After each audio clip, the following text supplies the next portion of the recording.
COVID-19 pour coronavirus disease ou maladie du coronavirus. Il y a près de 2 mois, le monde découvrait cette nouvelle maladie apparue en Chine. En quelques semaines à peine, cette infection respiratoire a touché plus de 100 000 personnes et fait plusieurs milliers de morts. Sa propagation a provoqué des mesures exceptionnelles. Des millions de gens ont été confinés, des ressortissants étrangers rapatriés d'urgence, puis mis en quarantaine. Les événements rassembleurs annulés. C'est du jamais vu. Dans le milieu scientifique aussi, le virus a suscité une mobilisation sans précédent.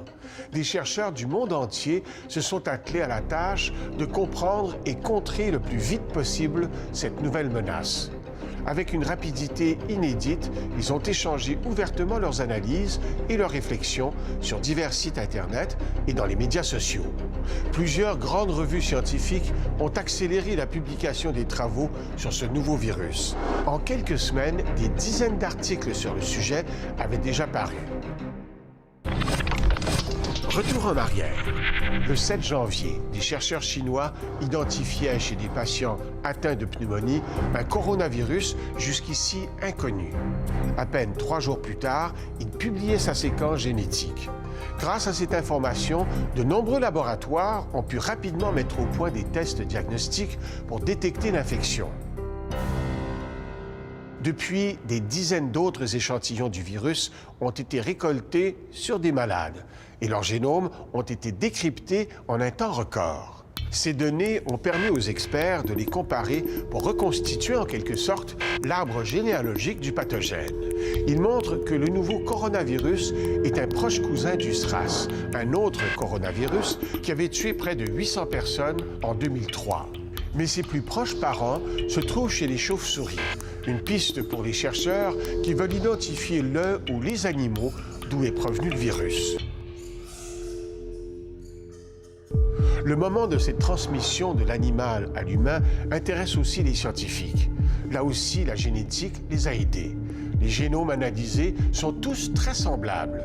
Le virus aurait donc relativement peu évolué depuis qu'il se propage dans la population humaine.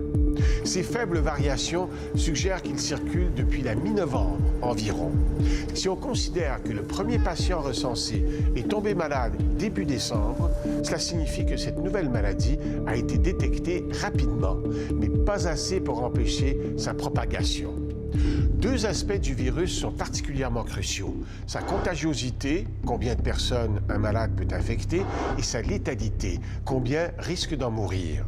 Les chiffres sont encore incertains, mais en moyenne, un patient atteint du coronavirus pourrait infecter un peu plus de 2 personnes. Son taux de mortalité, lui, se situerait entre 1 et 3 %. Comparons-le à d'autres virus respiratoires. D'abord, son cousin, le virus du SRAS. Il est à peu près aussi contagieux, mais plus virulent.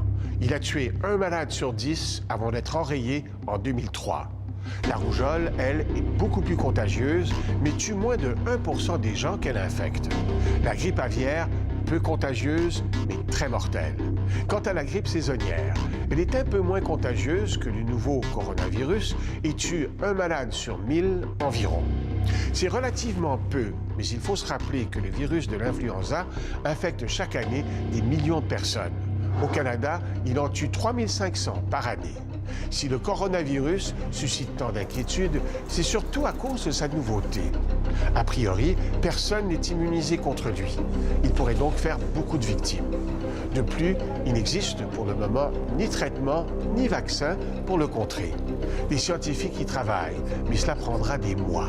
D'ici là, notre seule arme, c'est de circonscrire l'épidémie et de traiter au mieux les malades. On le fera d'autant mieux que progressera notre connaissance de l'ennemi. Dans notre monde hyper connecté, les virus voyagent de plus en plus vite. Heureusement, la science accélère, elle aussi.